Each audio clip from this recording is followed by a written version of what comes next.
I'd like to welcome you to the May 18th, 2022 City Council meeting.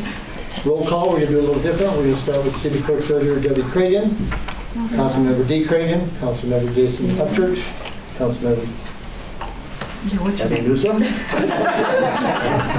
Councilmember Caleb Stapp, City Director, Community Services Roger Krieger, City Attorney Chuck Zimmerman.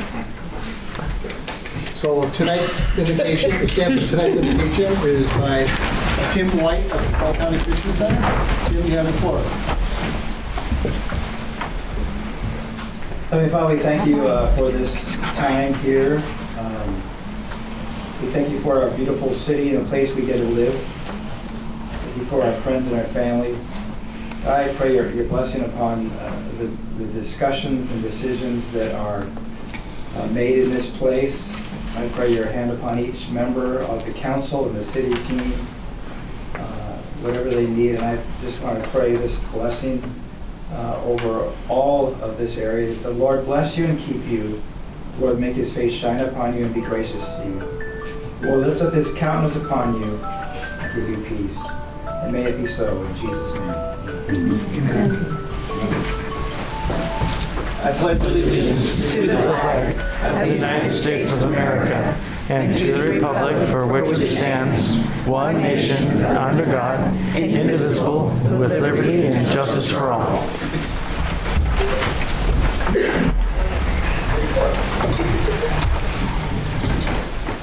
All right, item 4, approval of the agenda. Motion to approve. I'll second. We have a motion and a second. Any comments or questions by the council? All in favor? Aye. Motion carried. Item 5, approval of May 4th, 2022 regular council meeting minutes. Motion to approve. I'll second. We have a motion and a second. Any comments or questions by the council? All in favor? Aye. Okay. Item 6, new business. Letter A, approval of City of Deer Park request for architectural services invitation to propose. Now, I'm going to have Caleb speak on that. He is the chairperson for this committee. Thank you, Mr. Mayor. So, council members, you have before you the product of several months of work. The committee members were Community Services Director Roger, Mayor Tim, myself, 2 citizens, Hazel McGillivray and Mary Volpe. We started off with the idea of defining what we were hoping to accomplish. The idea being that our current City Hall building has had some deferred maintenance. It's had some various issues throughout the years. We put some significant amounts of money into it at various points to update the facilities, and yet we don't have a clear plan for moving forward. We want to start that plan by simply getting an assessment of where we're at and a survey of our current occupants with the various people that use this building on a regular basis, and making sure that we understand exactly where we're at as far as the building life cycle and the different systems within it. So our proposal is to look for an architectural firm that will help us define exactly where we are today and help us begin formulating where we want to be. As we look at those 2 things, then our guess at this point is that where we want to be will be one of 3 options, that we'll either choose to do nothing and leave the building as is, continue where we're at today, and we want to make sure we understand the costs of taking that choice and what that means for our city. Another choice would be to do some sort of significant remodel, try to update the building, keep it as is, but make some major improvements. So we want to understand what that process would look like, especially as far as specific parts of the building that aren't up to code and what that would really need to make that happen.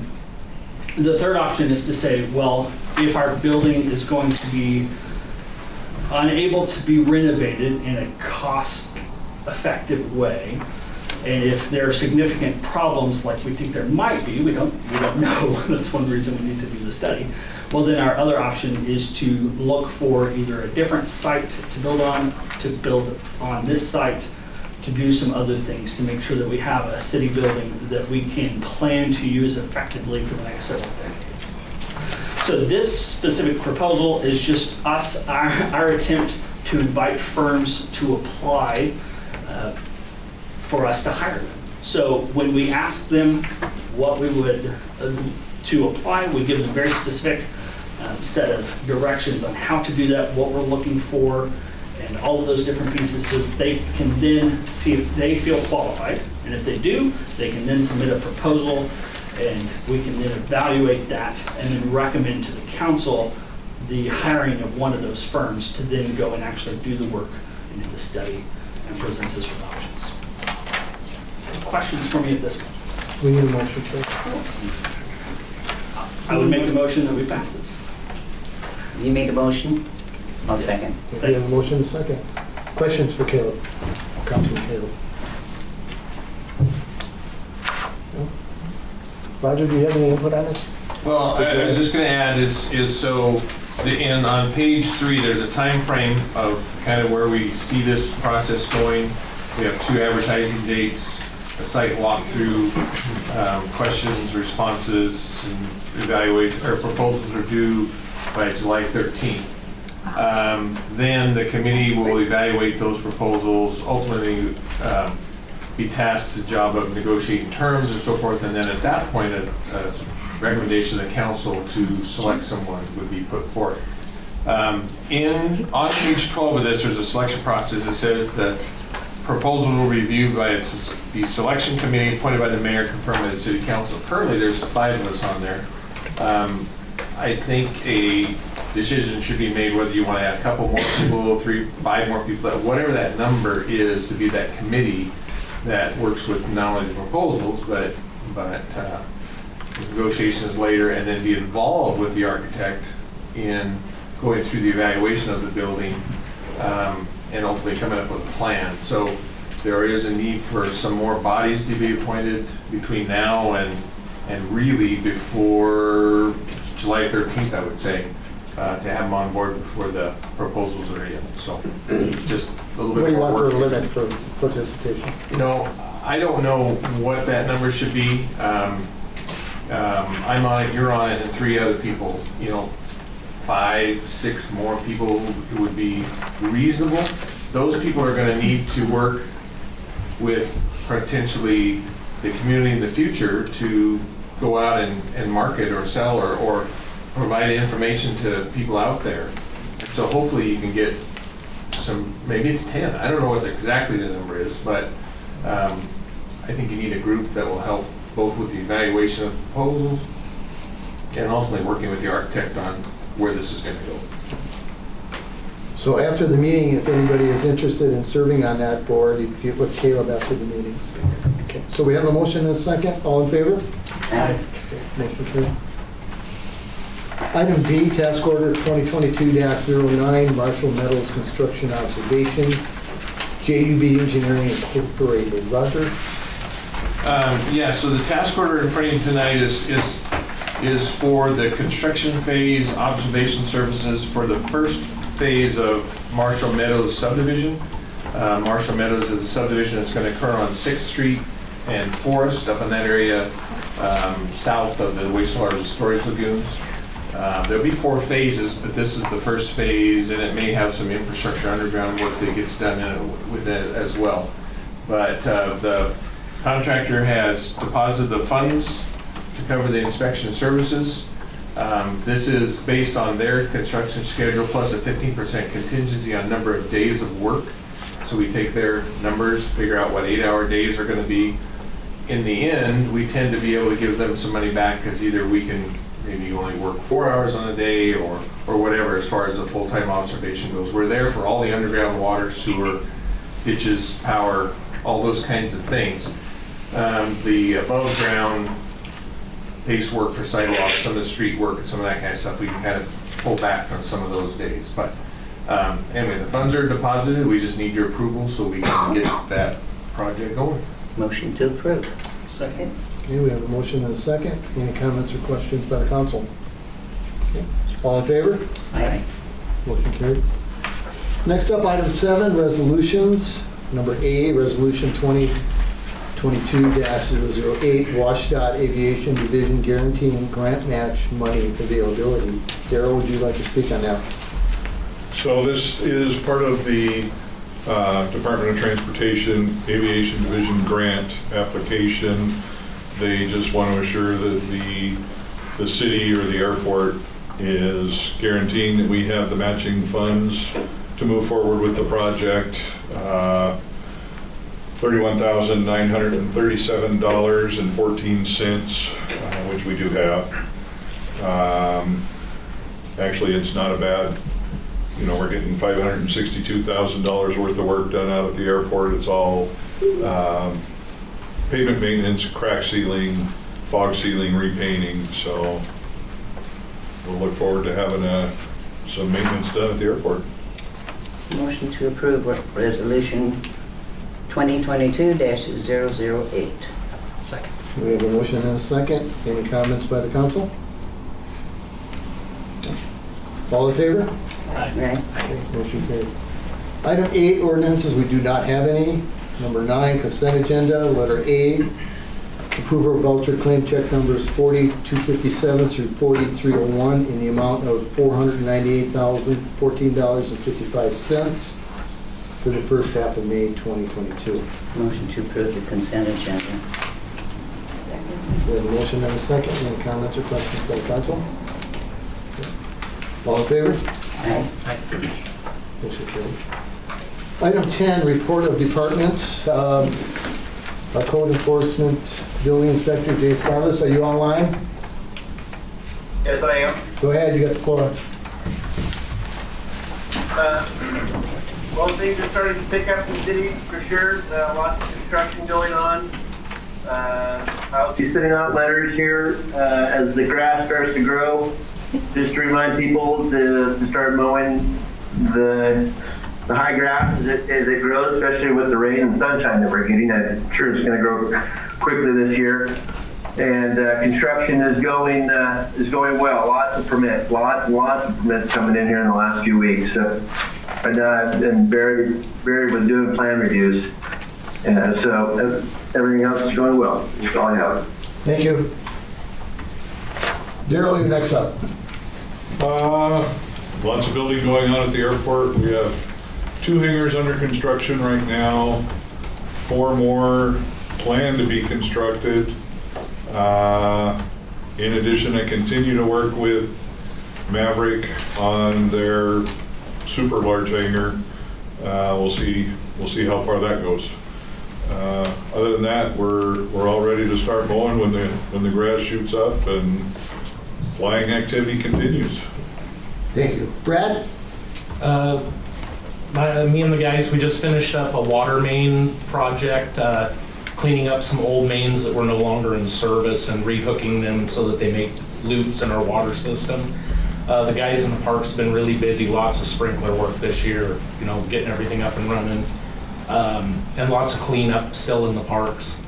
And we went through and did a complete maintenance survey on all of the playground equipment, made sure it was all up to snuff, had to replace a bunch of swing parts just to make sure everything's safe. So yeah, we're in good shape for summer. Roger. So I'm sure if you've seen the tank project underway, it's coatings of the base layers of colors, the 2 contrasting colors on the outside, and obviously on the inside it's all coated. Electrical work is being finished, and they anticipate, depending upon the weather, the mural folks moving in next week. So perhaps the following week getting started on that. I'm not sure how long that will take. They got to work their way around the tank, obviously, and so forth. And then Verizon we've been working with them, and I think maybe the last is Chuck has been working with them on the agreement for their infrastructure to get moved onto the new tank. Obviously, they can't get there until Landmark has turned this one over to us, so it probably won't be till fall, maybe somewhere, maybe next spring, probably when they finally get off. But that project's going good.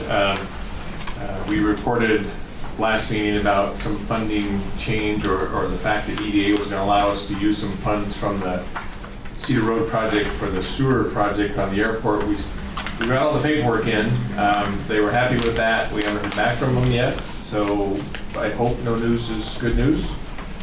We still haven't finalized that project either. There's this long lag time with state agencies signing off and all that fun stuff there. So we'll know more later this summer, I would think, and we'll get the project that we originally got the grant for finished out, finalized. The EDA agreement itself will have to be modified, and then we go through the engineering selection process and the whole process again, final design or getting ready to bid and all those things. But it should be a project for next year. Their only caveat is they say is we have to have it finalized by the current end of the agreement that we have in place with them. So assuming we get it built in 2023, that shouldn't be a problem. So that'll be the goal of it, obviously. And then this last week, Jake and I attended a Spokane County Department of Emergency Management annual update meeting.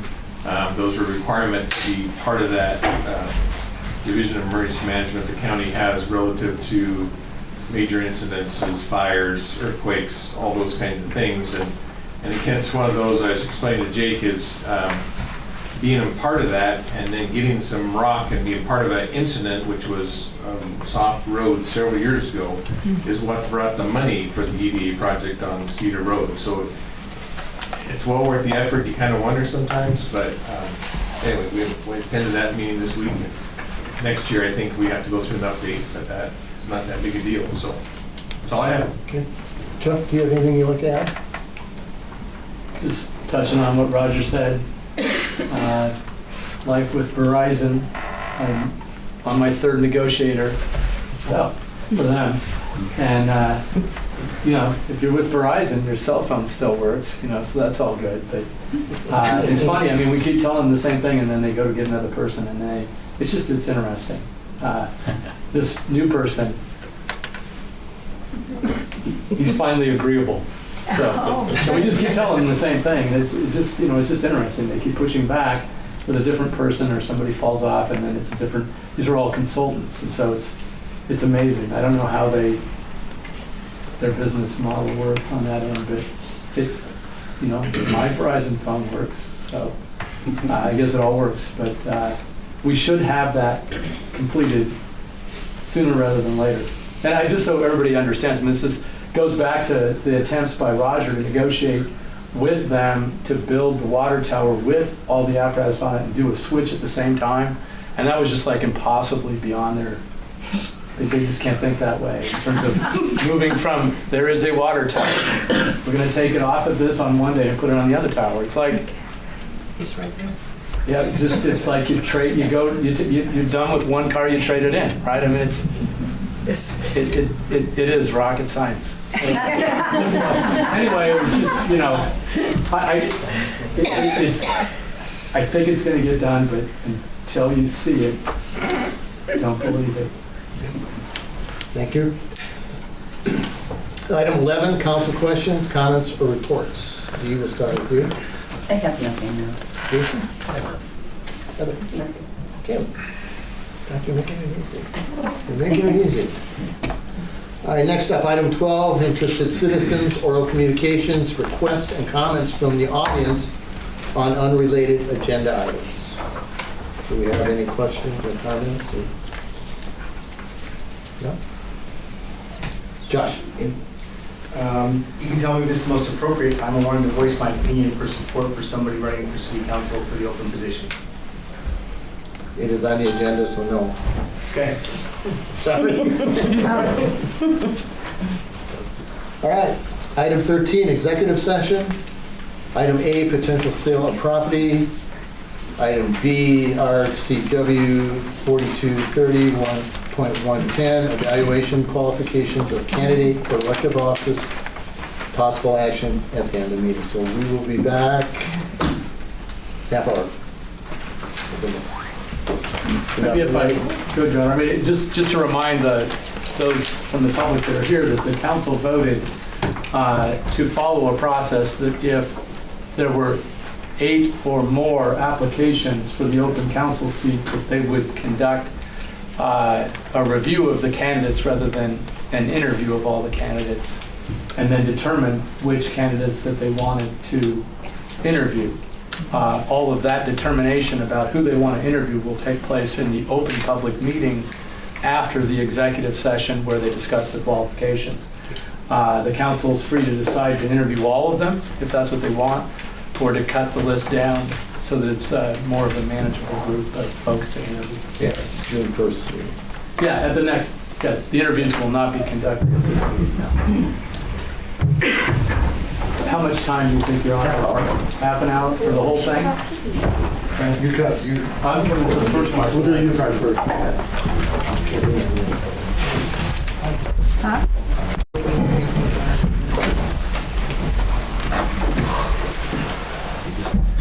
Okay, the council has spoke. We've eliminated 7. We're down to 3 that will be interviewed on June 1st. And Councilman, go ahead. All of that has to take place at an open public meeting. Correct. So there would need to be somebody to make a motion at this point. Sure. Do that. Okay, make a motion. I make a motion that on June 1st, we interview Jim Schultz, Naomi Diaz, and Nick Minzer. I second. Okay, we have a motion and a second. Any comments or questions by the council? Nope, looking forward to the next meeting. Okay. All in favor? Aye. Motion carried. Who seconded it? I did.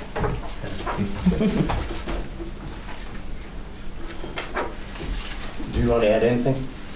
I'm excited that we had so many folks apply as we were reviewing the applications over the last couple of weeks.